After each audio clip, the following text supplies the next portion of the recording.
श्रीहरिः त्वमेव माता च पिता त्वमेव त्वमेव बन्धुश्च सखा त्वमेव त्वमेव विद्या द्रविणं त्वमेव त्वमेव सर्वं मम देव देवा त्वमेव सर्वं मम देव देवा। हर हर महादेव। तो आज से हम प्रारंभ करते हैं श्री शिव पुराण की जो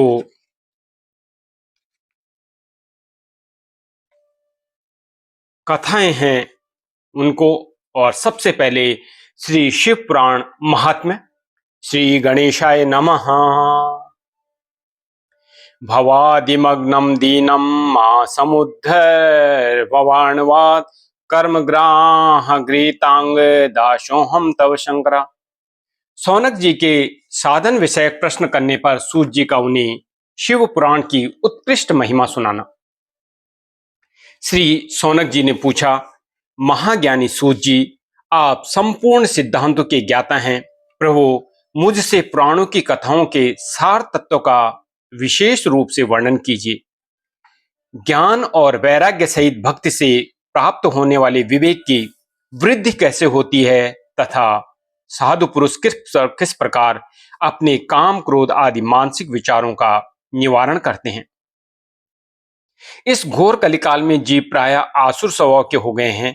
उस जीवन समुदाय को शुद्ध अर्थात दैवीय संपत्ति से युक्त बनाने के लिए सर्वश्रेष्ठ उपाय क्या है?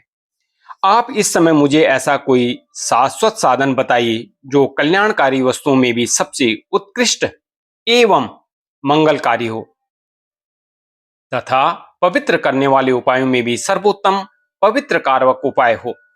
तात वह साधन ऐसा हो जिसके अनुष्ठान से शीघ्र ही अंतःकरण की विशेष शुद्धि हो जाए तथा उससे निर्मल चित्त वाले पुरुष को सदा के लिए शिव की प्राप्ति हो जाए। ये बातें सौनक जी और सूत जी के बीच में हो रही हैं, जो शिव पुराण के महात्मा को जानना चाहते हैं। तो सूत जी ने कहा, मुनिश्रेष्ठ सौनक, तुम धन्य हो, क्योंकि तुम्हारे हृदय में पुराण कथा सुनने का विशेष प्रेम एवं लालसा है। इसलिए मैं शुद्ध बुद्धि से विचार कर तुमसे परम उत्तम शास्त्र का वर्णन करता हूँ। वत्स, वह संपूर्ण शास्त्रों के सिद्धांत से संपन्न, भक्ति आदि को बढ़ाने वाला तथा भगवान शिव को संतुष्ट करने वाला है। कानों के लिए रसायन, अमृत स्वरूप तथा दिव्य है। तुम उसे श्रवण करो। मुने, वह परम उत्तम शास्त्र है शिव पुराण, जिसका पूर्व काल में भगवान शिव ने ही प्रवचन किया था। यह काल रूपी सर्व से प्राप्त होने वाले महान त्रास का विनाश करने वाला उत्तम साधन है। गुरुदेव व्यास ने सरनत्न कुमार मुनि का उपदेश पाकर बड़े आदर से संक्षेप में ही इस पुराण का प्रतिपादन किया है। इस पुराण के प्रणयन का उद्देश्य है कलयुग में उत्पन्न होने वाले मनुष्यों के परम हित का साधन। यह शिव पुराण परम उत्तम शास्त्र है। इसे इस भूतल पर भगवान शिव का वांग्मय स्वरूप समझना चाहिए और सब प्रकार से इसका सेवन करना चाहिए। इसका पठन और श्रवण सर्व साधन रूप है। इससे शिव भक्ति पाकर श्रेष्ठतम स्थिति में पहुंचा हुआ मनुष्य शीघ्र ही शिव पद को प्राप्त कर लेता है। इसीलिए संपूर्ण यत्न करके मनुष्यों ने इस पुराण को पढ़ने की इच्छा की है अथवा इसके अध्ययन को अभीष्ट साधन माना है। इसी तरह इसका प्रेम पूर्वक श्रवण भी संपूर्ण मनोवांछित फलों को देने वाला है। भगवान शिव के इस पुराण को सुनने से मनुष्य सब पापों से मुक्त हो जाता है तथा इस जीवन में बड़े बड़े उत्कृष्ट भोगों का उपभोग करके अंत में शिवलोक को प्राप्त कर लेता है। ओम नमः शिवाय। यह शिव पुराण नामक ग्रंथ 24,000 श्लोकों से युक्त है। इसकी 7 संहिताएं हैं। मनुष्य को चाहिए कि वह भक्ति, ज्ञान और वैराग्य से संपन्न हो बड़े आदर से इसका श्रवण करे। 7 संहिताओं से युक्त यह दिव्य शिव पुराण पर ब्रह्म परमात्मा के समान विराजमान है और सबसे उत्कृष्ट गति प्रदान करने वाला है। जो निरंतर अनुसंधान पूर्वक इस शिव पुराण को वांचता है अथवा नित्य प्रेम पूर्वक इसका पाठ मात्र करता है, वह पुण्यात्मा है, इसमें संशय नहीं है। जो उत्तम बुद्धि वाला पुरुष अंत काल में भक्ति पूर्वक इस पुराण को सुनता है, उस पर अत्यंत प्रसन्न हुए भगवान महेश्वर उसे अपना पद अर्थात धाम प्रदान करते हैं। जो प्रतिदिन आदर पूर्वक इस शिव पुराण का पूजन करता है, वह इस संसार में संपूर्ण भोगों को भोग कर अंत में भगवान शिव के पद को प्राप्त कर लेता है। जो प्रतिदिन आलस्य रहित हो रेशमी वस्त्र आदि के वेष्टन से इस शिव पुराण का सत्कार करता है, वह सदा सुखी होता है। यह शिव पुराण निर्मल है तथा भगवान शिव का सर्वस्व है। जो इहलोक और परलोक में भी सुख चाहता हो, उसे आदर के साथ प्रयत्न पूर्वक इसका सेवन करना चाहिए। यह निर्मल एवं उत्तम शिव पुराण धर्म, अर्थ, काम और मोक्ष रूप चारों पुरुषार्थों को देने वाला है। अतः सदा प्रेम पूर्वक इसका श्रवण एवं विशेष पाठ करना चाहिए। तो चलिए अध्याय 1 पढ़ते हैं। शिव पुराण के श्रवण से देवराज को शिवलोक की प्राप्ति तथा चंचुला का पाप से भय एवं संसार से वैराग्य। श्री सौनक जी ने कहा, महाभाग सूत जी, आप धन्य हैं, परमार्थ तत्व के ज्ञाता हैं। आपने कृपा करके हम लोगों को यह बड़ी अद्भुत एवं दिव्य कथा सुनाई है। भूतल पर इस कथा के समान कल्याण का सर्वश्रेष्ठ साधन दूसरा कोई नहीं है। यह बात हमने आज आपकी कृपा से निश्चय पूर्वक समझ ली। सूत जी, कलयुग में इस कथा के द्वारा कौन कौन से पापी शुद्ध होते हैं, उन्हें कृपया पूर्वक बताइए और इस जगत को कृतार्थ कीजिए। सूत जी बोले, मुने, जो मनुष्य पापी, दुराचारी, खल तथा काम क्रोध आदि में निरंतर डूबे रहने वाले हैं, वे भी इस पुराण के श्रवण पठन से अवश्य ही शुद्ध हो जाते हैं। इसी विषय में जानकर मुनि इस प्राचीन इतिहास का उदाहरण दिया करते हैं, जिसके श्रवण मात्र से पापों का पूर्णतः नाश हो जाता है। पहले की बात है, कहीं किरातों के नगर में एक ब्राह्मण रहता था, जो ज्ञान में अत्यंत दुर्बल, दरिद्र, रस बेचने वाला तथा वैदिक धर्म से विमुख था। वह स्नान, संध्या आदि कर्मों से भ्रष्ट हो गया था और वैश्यावृत्ति में तत्पर रहता था। उसका नाम था देवराज।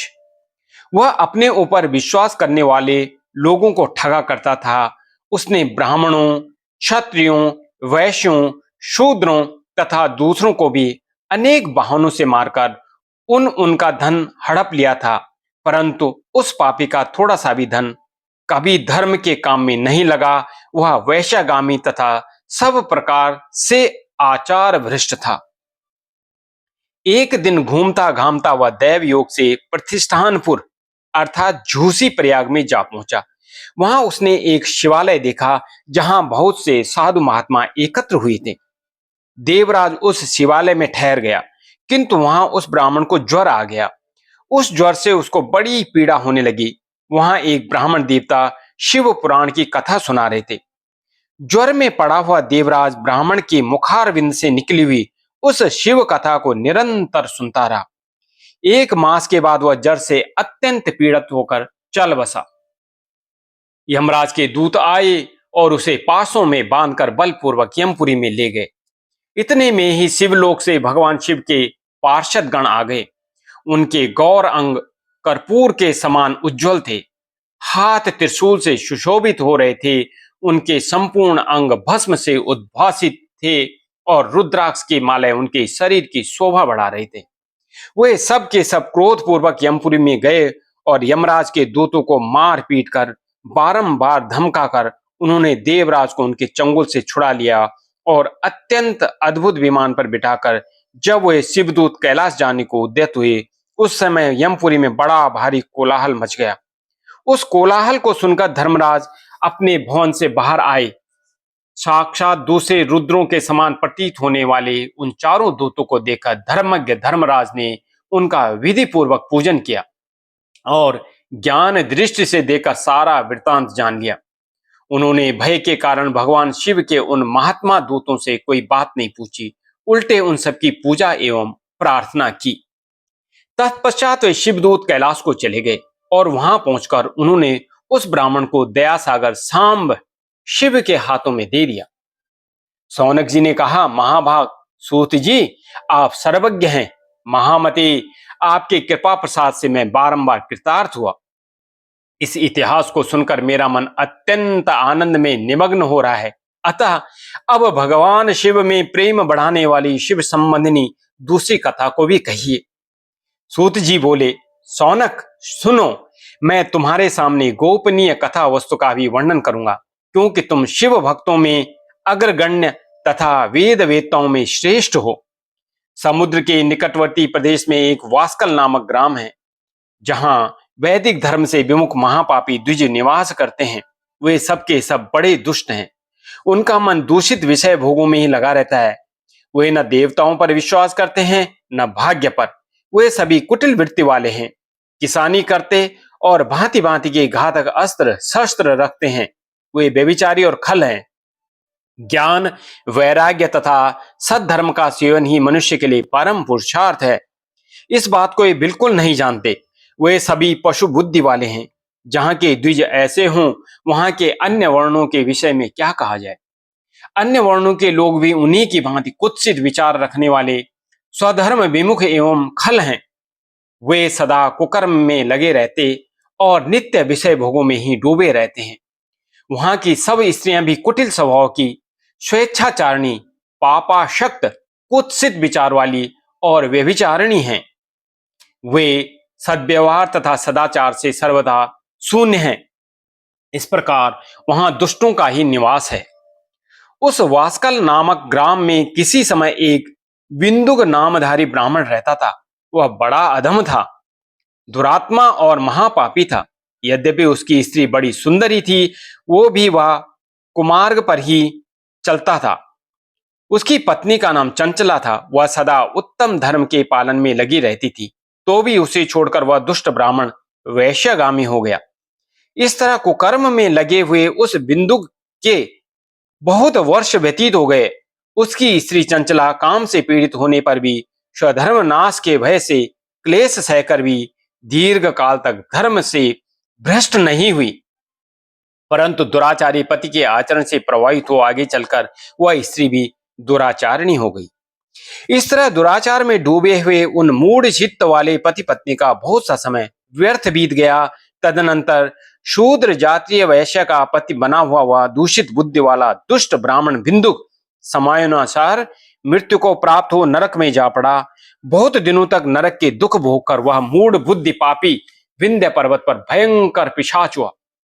इधर उस दुराचारी पति बिंदुक के मर जाने पर वह मूढ़ हृदय चंचला बहुत समय तक पुत्रों के साथ अपने घर में ही रही।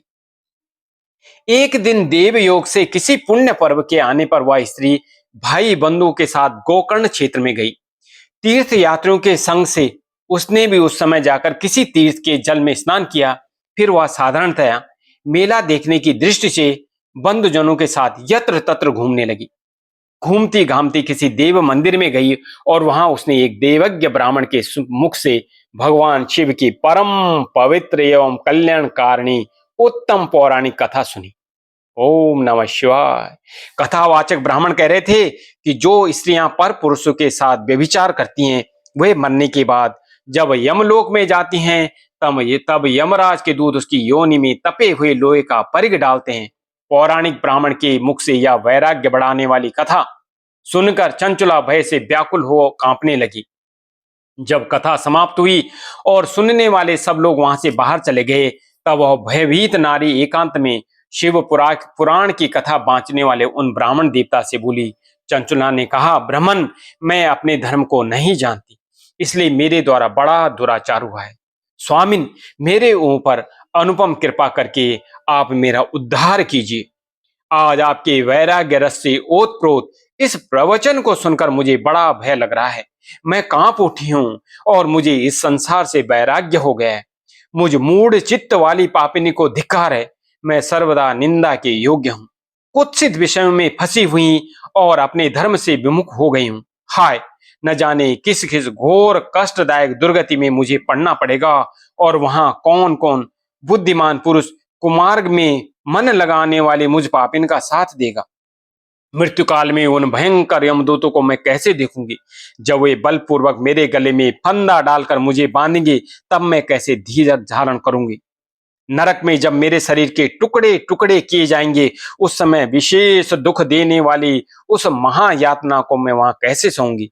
हाय, मैं मारी गई, मैं जल गई, मेरा हृदय विदीर्ण हो गया और मैं सब प्रकार से नष्ट हो गई, क्योंकि मैं हर तरह से पापों में डूबी रही हूं। ब्राह्मण, आप ही मेरे गुरु, आप ही माता और आप ही पिता हैं। आपकी शरण में आई हुई मुझ दीन अबला का आप ही उद्धार कीजिए, उद्धार कीजिए। सूत जी कहते हैं, सौनक, इस प्रकार खेद और वैराग्य से युक्त हुई चंचला ब्राह्मण देवता के दोनों चरणों में गिर, तब उस बुद्धिमान ब्राह्मण ने कृपा पूर्वक उसे उठाया और इस प्रकार कहा। ब्राह्मण बोले, नारी, सौभाग्य की बात है कि भगवान शंकर की कृपा से शिव पुराण की इस वैराग्य युक्त कथा को सुनकर तुम्हें समय पर चेत हो गया है। ब्राह्मण पत्नी, तुम डरो मत, भगवान शिव की शरण में आ जाओ। शिव की कृपा से सारा पाप तत्काल नष्ट हो जाता है। तुमसे भगवान शिव की कीर्ति कथा से युक्त उस परम वस्तु का वर्णन करूंगा, जिससे तुम्हें सदा सुख देने वाली उत्तम गति प्राप्त होगी।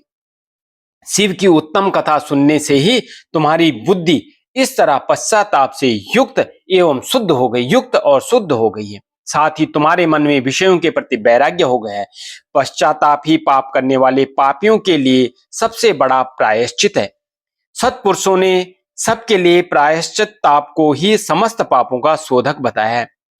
पश्चाताप से ही पापों की शुद्धि होती है और पश्चाताप करता है वही वास्तव में पापों का प्रायश्चित करता है, क्योंकि सत्पुरुषों ने समस्त पापों की शुद्धि के लिए जैसे प्रायश्चित का उपदेश किया है, वह सब पश्चाताप से संपन्न हो जाता है।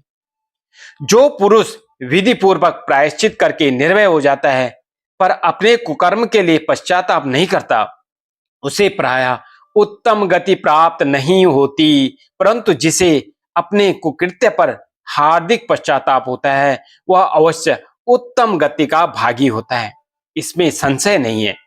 इस शिव पुराण की कथा सुनने से जैसी चित्त शुद्धि होती है, वैसे ही दूसरे उपायों से नहीं होती।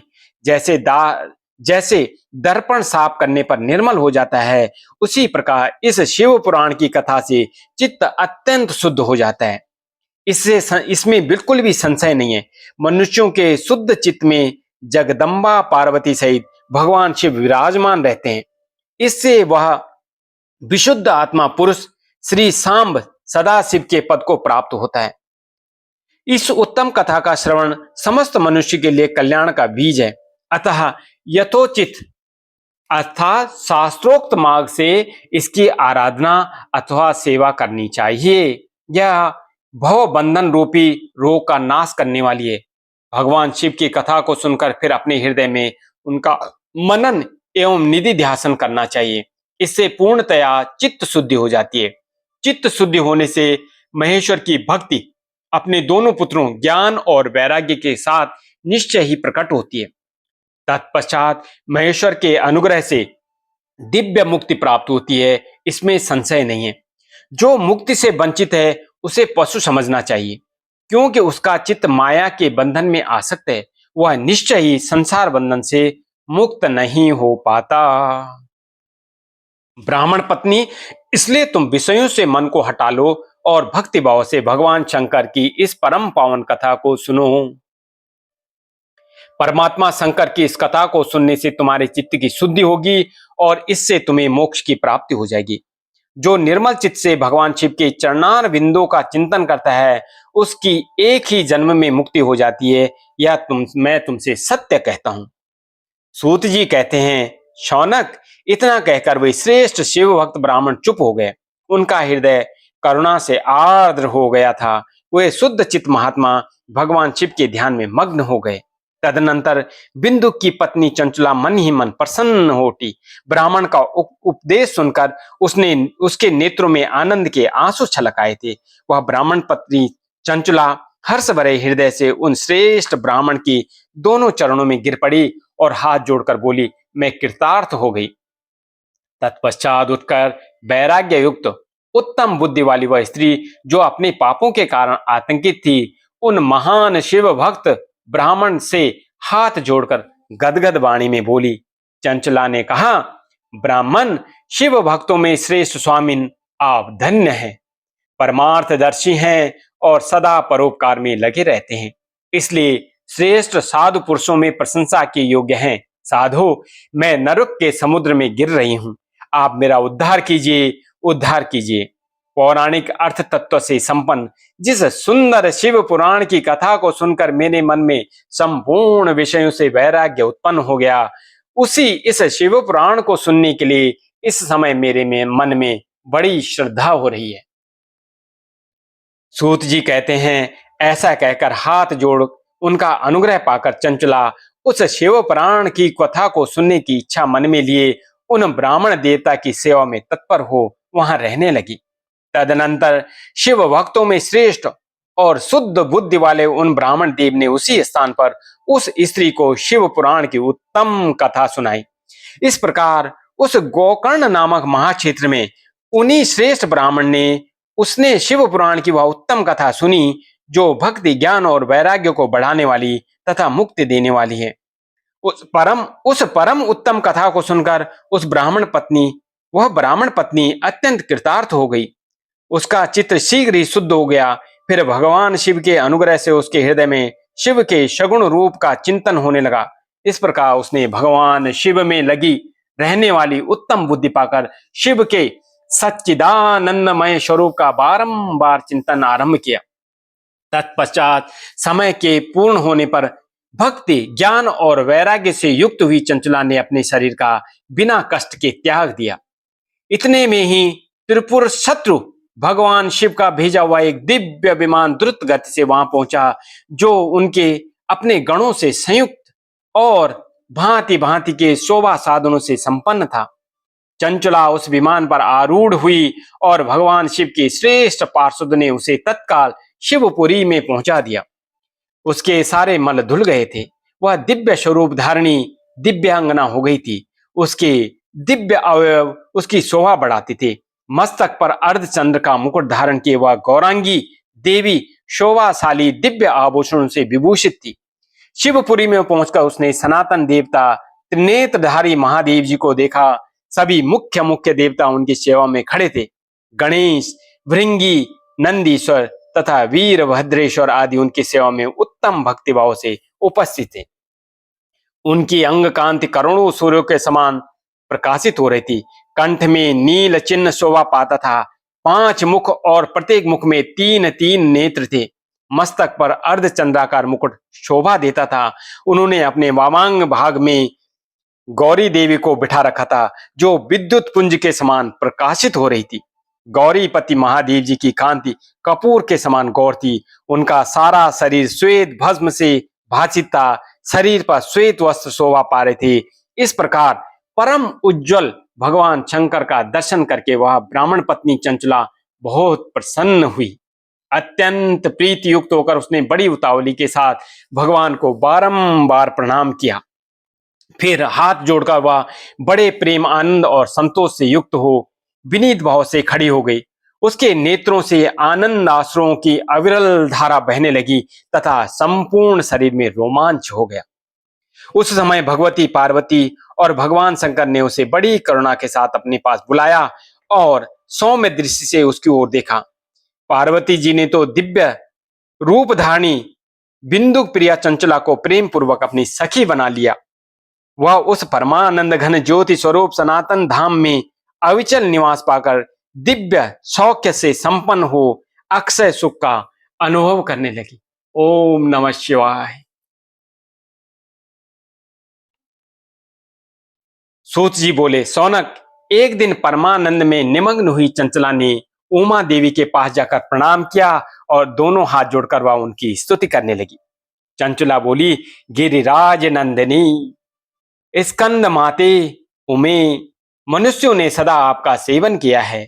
समस्त सुखों को देने वाली शंभुप्रिय आप ब्रह्म स्वरूपिणी हैं। विष्णु और ब्रह्मा आदि देवताओं द्वारा सेव्य हैं। आप ही सगुणा और निर्गुणा हैं तथा आप ही सूक्ष्म सच्चिदानंद स्वरूपिणी आद्या प्रकृति हैं। आप ही संसार की सृष्टि, पालन और संहार करने वाली हैं। तीनों गुणों का आश्रय भी आप ही हैं। ब्रह्मा, विष्णु और महेश्वर, इन तीनों देवताओं का आवास स्थान तथा उनकी उत्तम प्रतिष्ठा करने वाली पराशक्ति आप ही हैं। सूत जी कहते हैं, सौनक, जिसे सदगति प्राप्त हो चुकी हो, वह चंचला इस प्रकार महेश्वर पत्नी उमा की स्तुति करके सिर झुकाए चुप हो गई। उसके नेत्रों में प्रेम के आंसू मड़ाए थे। तब करुणा से भरी हुई शंकर प्रिया भक्त वत्सला पार्वती देवी ने चंचला को संबोधित करके बड़े प्रेम से इस प्रकार कहा। पार्वती जी बोली, सखी चंचले सुंदरी, मैं तुम्हारी की हुई इस स्तुति से बहुत प्रसन्न हूं। बोलो, क्या वर मांगती हो? तुम्हारे लिए मुझे कुछ भी अदेय नहीं है। चंचला बोली, निष्पाप गिरिजा कुमारी, मेरे पति बिंदु इस समय कहाँ हैं? उनकी कैसे गति हुई है यह मैं नहीं जानती। कल्याणमयी दीन वत्सले, मैं अपने उन पति देव से जिस प्रकार संयुक्त हो सकूं वैसा ही उपाय कीजिए। महेश्वरी, महादेवी, मेरे पति एक शूद्र जातीय वैश्या के प्रति आसक्त थे और पाप में ही डूबे रहते थे। उनकी मृत्यु मुझसे पहले हो गई थी। न जाने वे किस गति को प्राप्त हुई। गिरिजा बोली, बेटी, तुम्हारा बिंदु नाम वाला पति बड़ा पापी था। उसका अंतःकरण बड़ा ही दूषित था। वैश्या का उपभोग करने वाला महामूढ़ मरने के बाद नरक में पड़ा। अगणित वर्षों तक नरक में नाना प्रकार के दुख भोग कर वह पापात्मा अपने शेष भाग को भोगने के लिए विंध्य पर्वत पर पिशाच हुआ है। इस समय वह पिशाच अवस्था में ही है और नाना प्रकार के क्लेश उठा रहा है। वह दुष्ट वही वायु पीकर रहता है और सदा सब प्रकार के कष्ट सहता है। सूत जी कहते हैं, सौनक, गौरी देवी की यह बात सुनकर उत्तम व्रत का पालन करने वाली चंचला उस समय पति के महान दुख से दुखी हो गई। फिर मन को स्थिर करके उस ब्राह्मण पत्नी ने व्यथित हृदय से महेश्वरी को प्रणाम करके पूछा। चंचला बोली, महेश्वरी, महादेवी, मुझ पर कृपा कीजिए और दूषित कर्म करने वाले मेरे उस दुष्ट पति का अब उद्धार कर दीजिए। देवी, कुत्सित बुद्धि वाले मेरे उस पापात्मा पति को किस उपाय से उत्तम गति प्राप्त हो सकती है, यह शीघ्र बताइए। आपको नमस्कार है। पार्वती जी ने कहा, तुम्हारा पति यदि शिव पुराण की पुण्यमयी उत्तम कथा सुने तो सारी दुर्गति को पार करके वह उत्तम गति का भागी हो सकता है। क्या सुनना पड़ेगा? महाशिव पुराण कथा। अमृत के समान मधुर अक्षरों से युक्त गौरी देवी का यह वचन आदर पूर्वक सुनकर चंचुला ने हाथ जोड़कर मस्तक झुकाकर उन्हें बारंबार प्रणाम किया और अपने पति के समस्त पापों की शुद्धि तथा उत्तम गति की प्राप्ति के लिए पार्वती देवी से यह प्रार्थना की कि मेरे पति को शिव पुराण सुनाने की व्यवस्था होनी चाहिए। उस ब्राह्मण पत्नी के बारंबार प्रार्थना करने पर शिव प्रिया गौरी देवी को बड़ी दया आई। उन भक्त वत्सला महेश्वरी गिरजा कुमारी ने भगवान शिव की उत्तम कीर्ति का गान करने वाले गंधर्वराज तुम्बुरु को बुलाकर उनसे प्रसन्नता पूर्वक इस प्रकार कहा, तुम्बुरो, तुम्हारी भगवान शिव में प्रीति है। तुम मेरे मन की बातों को जानकर मेरे अभिष्ट कार्यों को सिद्ध करने वाले हो। इसलिए मैं तुमसे एक बात कहती हूँ, तुम्हारा कल्याण हो। तुम मेरी इस सखी के साथ शीघ्र ही विंध्य पर्वत पर जाओ। वहां एक महाघोर और भयंकर पिशाच रहता है। उसका वृतांत तुम आरंभ से ही सुनो। मैं तुमसे प्रसन्नता पूर्वक सब कुछ बताती हूँ। पूर्व जन्म में वह पिशाच बिंदुक नामक ब्राह्मण था। मेरी इस सखी चंचला का पति था, परंतु वह दुष्ट वैश्यागामी हो गया। स्नान, संध्या आदि नित्य कर्म छोड़कर अपवित्र रहने लगा। क्रोध के कारण उसकी बुद्धि पर मूढ़ता छा गई। वह कर्तव्य अकर्तव्य का विवेक नहीं कर पाता था। अभक्ष भक्षण, सज्जनों से द्वेष और दूषित वस्तुओं का दान लेना यह उसका स्वाभाविक कर्म बन गया था। वह अस्त्र शस्त्र लेकर हिंसा करता, बाएं हाथ से खाता, दीनों को सताता और क्रूरता पूर्वक पराये घरों में आग लगा देता था। चांडालों से प्रेम करता और प्रतिदिन वैश्या के संपर्क में रहता था। बड़ा दुष्ट था। वह पापी अपनी पत्नी का परित्याग करके दुष्टों के संग में ही आनंद मानता था। वह मृत्यु पर्यंत दुराचार में फंसा रहा। फिर अंतकाल आने पर उसकी मृत्यु हो गई। वह पापियों के भोग स्थान घोर यमपुर में गया। वहां बहुत से नरकों का उपभोग करके दुष्ट आत्मा जीव इस समय विंध्य पर्वत पर पिशाच बना हुआ है। वहीं वह दुष्ट पिशाच अपने पापों का फल भोग रहा है। तुम उनके आगे यत्न पूर्वक शिव पुराण की इस दिव्य कथा का प्रवचन करो, जो परम पुण्यमयी तथा समस्त पापों का नाश करने वाली है। शिव पुराण की कथा का श्रवण सबसे उत्कृष्ट पुण्य कर्म है। उससे उसका हृदय शीघ्र ही समस्त पापों से शुद्ध हो जाएगा और वह प्रेत योनि का परित्याग कर देगा। उस दुर्गति से मुक्त होने पर बिंदुक नामक पिशाच को मेरी आज्ञा से विमान पर बिठाकर तुम भगवान शिव के समीप ले आओ। तो सूत जी कहते हैं, सौनक, महेश्वरी उमा के इस प्रकार आदेश देने पर गंधर्वराज तुम्बुर मन ही मन बड़े प्रसन्न हुए। उन्होंने अपने भाग्य की सराहना की। तत्पश्चात उस पिशाच की सती साध्वी पत्नी चंचला के साथ विमान पर बैठकर नारद के प्रिय मित्र तुम्बुर वेग पूर्वक विद्यांचल पर्वत चले गए। वहां वह पिशाच रहता था। वहां उन्होंने उस पिशाच को देखा। उसका शरीर विशाल था, ठोड़ी बहुत बड़ी थी। वह कभी हंसता, कभी रोता, कभी उछलता था। उसकी आकृति बड़ी विकराल थी। भगवान शिव की उत्तम कीर्ति का गान करने वाले महाबली तुम्बुर ने उस अत्यंत भयंकर पिशाच को पाशों द्वारा बांध लिया। तदनंतर तुम्बुरु ने शिव पुराण की कथा वांचने का निश्चय करके महोत्सव युक्त स्थान और मंडप आदि की रचना की। इतने में ही संपूर्ण लोगों में जो लोग थे, संपूर्ण लोग थे, उनमें बड़े वेग से यह प्रचार हो गया कि देवी पार्वती की आज्ञा से एक पिशाच का उद्धार करने के उद्देश्य से शिव पुराण की उत्तम कथा सुनाने के लिए तुम्बुरु विंध्य पर्वत पर गए हैं। फिर तो उस कथा को सुनने के लोभ से बहुत से देवर्षि भी शीघ्र ही वहां जा पहुंचे।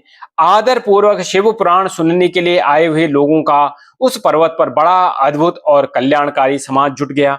फिर तुम्बुरु ने उस पिशाच को पासों में बांधकर आसन पर बिठाया और हाथ में वीणा लेकर गौरीपति की कथा का गान आरंभ किया।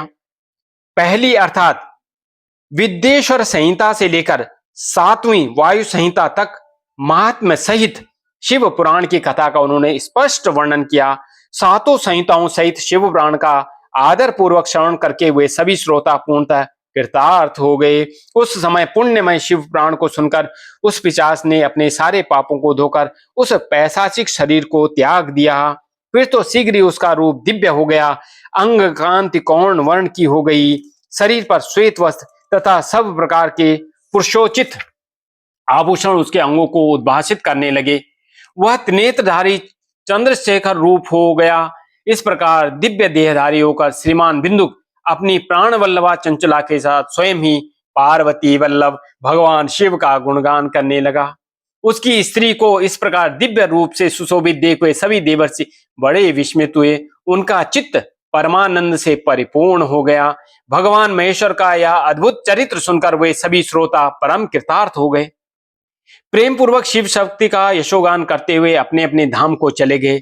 दिव्य रूपधारी विमान बिंदुक भी सुंदर विमान पर अपनी प्रियतमा के साथ बैठकर सुखपूर्वक आकाश में स्थित हो बड़ी शोभा पाने लगा।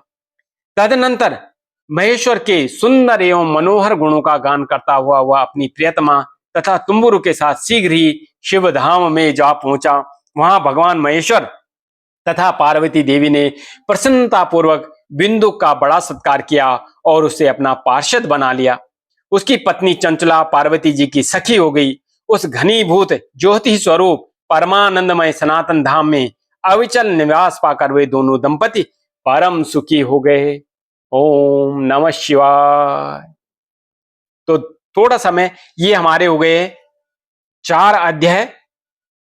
तो शिव पुराण के श्रवण की विधि तथा श्रोताओं के पालन करने योग्य नियमों का मैं वर्णन कर रहा हूं यहाँ पे कि क्या नियम होने चाहिए। तो सौनक जी बता रहे हैं कि महाप्राज्ञ व्यास शिष्य सूत जी आपको नमस्कार है।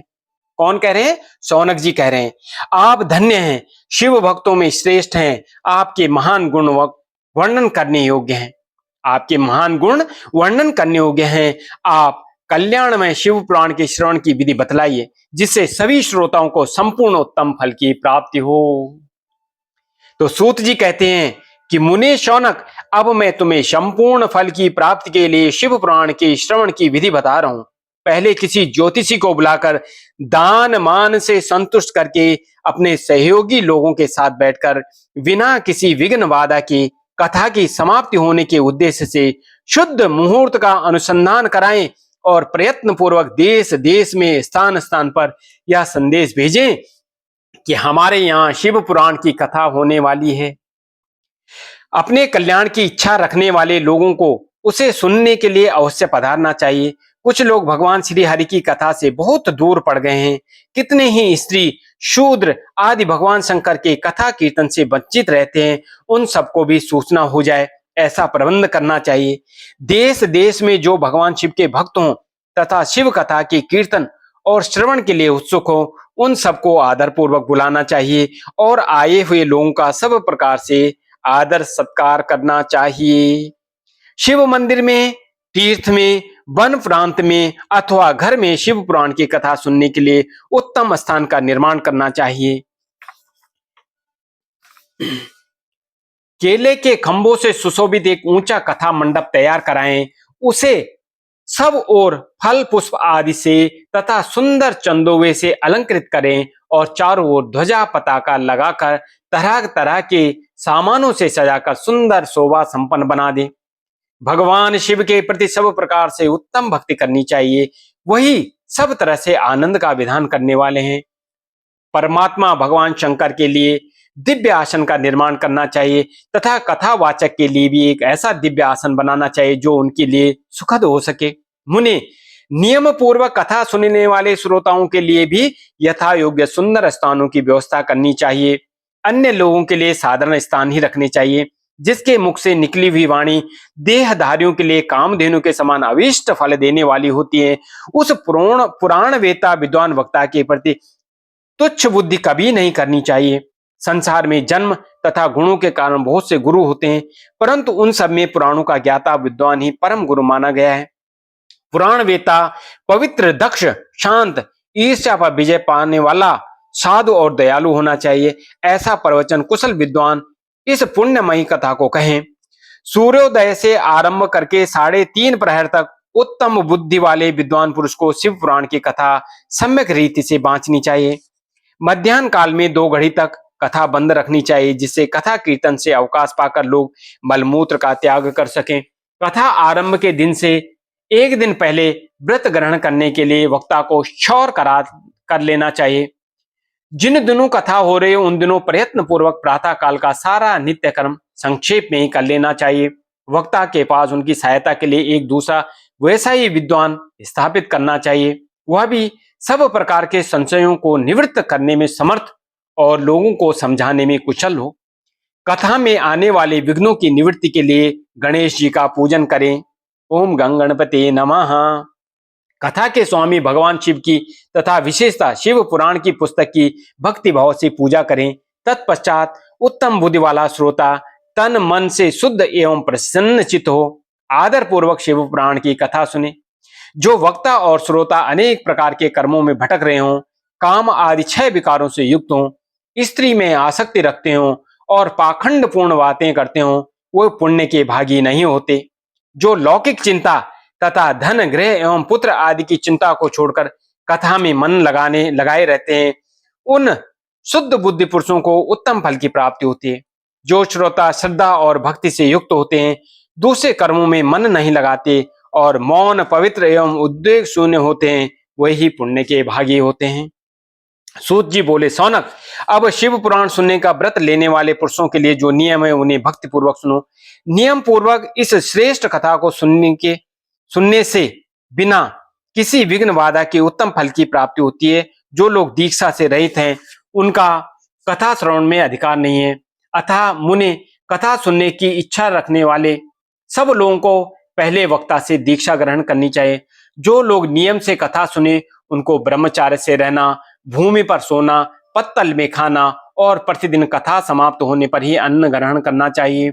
जिसमें शक्ति हो वह पुराण की समाप्ति तक उपवास करके शुद्धता पूर्वक भक्ति भाव से उत्तम शिव पुराण को सुने। इस कथा का व्रत लेने वाले पुरुष को प्रतिदिन एक ही बार हविष्यान्न भोजन करना चाहिए।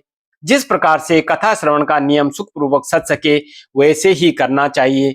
गरिष्ठ अन्न, दाल, जला अन्न, सेम, मसूर, भाव दूषित तथा बासी अन्न को खाकर कथाव्रती पुरुष कभी कथा को न सुने। जिसने कथा का व्रत ले रखा है वह पुरुष प्याज, लहसुन, हींग, गाजर, मादक वस्तु तथा आमिष कहीं जाने वाली वस्तु को त्याग दे। कथा का व्रत लेने वाला पुरुष काम क्रोध आदि 6 विकारों को, ब्राह्मणों की निंदा को तथा पतिव्रता और साधु संतों की निंदा को भी त्याग दे। कथावर्ती पुरुष प्रतिदिन सत्य, शौच, दया, मौन, सरलता, विनय तथा हार्दिक उदारता इन सद्गुणों को सदा अपनाए रखे। श्रोता निष्काम हो या सकाम यह नियम पूर्वक कथा सुने। सकाम पुरुष अपनी अभिष्ट कामना को प्राप्त करता है और निष्काम पुरुष मोक्ष पा लेता है। दरिद्र, क्षय का रोगी, पापी, भाग्यहीन तथा संतान रहित पुरुष भी इस उत्तम कथा को सुने। काकभंध्या आदि जो 7 प्रकार की दुष्टा स्त्रियां हैं वे तथा जिनका गर्भ गिर जाता हो वह इन सभी को शिव पुराण की उत्तम कथा सुननी चाहिए। मुनि, स्त्री हो या पुरुष सबको यत्न पूर्वक विधि विधान से शिव पुराण की यह उत्तम कथा सुननी चाहिए। महर्षि, इस तरह शिव पुराण की कथा के पाठ एवं श्रवण संबंधी यज्ञोत्सव की समाप्ति होने पर श्रोताओं को भक्ति एवं प्रयत्न पूर्वक भगवान शिव की पूजा की भांति पुराण पुस्तक की भी पूजा करनी चाहिए। तदनंतर विधि पूर्वक वक्ता का भी पूजन करना आवश्यक है। पुस्तक को एक आच्छादित करने के लिए नवीन एवं सुंदर बस्ता बनावें और उसे बांधने के लिए दृढ़ एवं दिव्य डोरी लगावें, फिर उसका विधिवत पूजन करें। मुनिश्रेष्ठ, इस प्रकार महान उत्सव के साथ पुस्तक और वक्ता की विधिवत पूजा करके वक्ता की सहायता के लिए स्थापित हुए पंडित जी का भी उसी के अनुसार धन आदि के द्वारा उससे कुछ ही कम सत्कार करें। वहां आए हुए ब्राह्मणों को अन्न धन आदि का दान करें। साथ ही गीत, वाद्य और नृत्य आदि के द्वारा महान उत्सव रचाएं। मुनि, यदि श्रोता विरक्त हो तो उनके लिए कथा समाप्ति के दिन विशेष रूप से उस गीता पाठ करना चाहिए जिसे श्री रामचंद्र जी के प्रति भगवान शिव ने कहा था। यदि श्रोता ग्रस्त हो तो उस बुद्धिमान को उस श्रवण कर्म की शांति के लिए शुद्ध हविष्य के द्वारा होम करना चाहिए। मुनि, रुद्र संहिता के प्रत्येक श्लोक द्वारा होम करना उचित है अथवा गायत्री मंत्र से होम करना चाहिए, क्योंकि वास्तव में यह पुराण गायत्रीमय ही है। अथवा शिव पंचाक्षर मूल मंत्र से हवन करना चाहिए। होम करने की शक्ति न हो तो विद्वान पुरुष यथाशक्ति हवनीय हविष्य का ब्राह्मण को दान करे। न्यूनातिरिक्त रूप दोष की शांति के लिए भक्ति पूर्वक शिव सहस्त्र नाम का पाठ अथवा श्रवण करें। इससे सब कुछ सफल होता है, इसमें संशय नहीं है, क्योंकि तीनों लोकों में उससे बढ़कर कोई वस्तु नहीं है। कथा श्रवण संबंधी व्रत की पूर्णता की सिद्धि के लिए 11 ब्राह्मणों को मधु मिश्रित खीर भोजन करवाएं और दक्षिणा दें। मुनि, यदि शक्ति हो तो 3 तोले सोने का एक सुंदर सिंहासन बनवाएं और उस पर उत्तम अक्षरों में लिखी अथवा लिखाई हुई शिव पुराण की पोथी विधि पूर्वक स्थापित करें। तत्पश्चात पुरुष उसके आवाहन आदि विविध उपचारों से पूजा करके दक्षिणा चढ़ाएं। फिर जितेंद्रिय आचार्य का वस्त्र, आभूषण एवं गंध आदि से पूजन करके दक्षिणा सहित वह पुस्तक उन्हें समर्पित कर दें। उत्तम बुद्धि वाला श्रोता इस प्रकार भगवान शिव के संतोष के लिए पुस्तक का दान करे। शौनक, इस पुराण के उस दान के प्रभाव से भगवान शिव का अनुग्रह पाकर पुरुष भवबंधन से मुक्त हो जाता है। इस तरह विधि विधान का पालन करने पर श्री संपन्न शिव पुराण संपूर्ण फल को देने वाला तथा भोग और मोक्ष का दाता होता है। मुनि, शिव पुराण का यह सारा महात्म्य जो संपूर्ण अभीष्ट को देने वाला है मैंने तुम्हें कह सुनाया, और क्या सुनना चाहते हो? श्रीमान, शिव पुराण समस्त पुराणों के भाल का तिलक माना गया है। यह भगवान शिव को अत्यंत प्रिय, रमणीय तथा भवरोग का निवारण करने वाला है। जो सदा भगवान शिव का ध्यान करते हैं, जिनकी वाणी शिव के गुणों की स्तुति करती है और जिनके दोनों कान उनकी कथा सुनते हैं, इस जीव जगत में उन्हीं का जन्म लेना सफल है। वे निश्चय ही संसार सागर से पार हो जाते हैं। भिन्न भिन्न प्रकार के समस्त गुण जिनके सच्चिदानंदमय स्वरूप का कभी स्पर्श नहीं करते, जो अपनी महिमा से जगत के बाहर और भीतर भासमान है तथा जो मन के बाहर और भीतर वाणी एवं मनोवृत्ति रूप में प्रकाशित होते, उन अनंत आनंद घन रूप परम शिव को मैं प्रणाम करता हूँ, मैं उनकी शरण लेता हूँ। ओम नमः शिवाय। त्वमेव माता च पिता त्वमेव, त्वमेव बंधु च सखा त्वमेव, त्वमेव विद्या द्रविणं त्वमेव त्वमेव सर्वं मम देव देवा। तो हमारी ये 5 अध्याय समाप्त हुए और श्री शिव पुराण महात्म्य, जो पुराण पुरुषोत्तम नमा है, जो परम परमेश्वर हैं, उनकी विश्व विद्येश्वर संहिता जो है, जो 6ठे अध्याय से शुरू होती है, हम आगे पढ़ेंगे। तो सब आप सभी को मेरा प्रणाम और ओम नमः शिवाय, ओम नमः शिवाय, ओम नमः शिवाय। भगवान शिव की कृपा दृष्टि बने रहे, आप सुखी रहें, संपन्न रहें, निरोगी रहें और भगवान शिव की भक्ति में लीन रहें।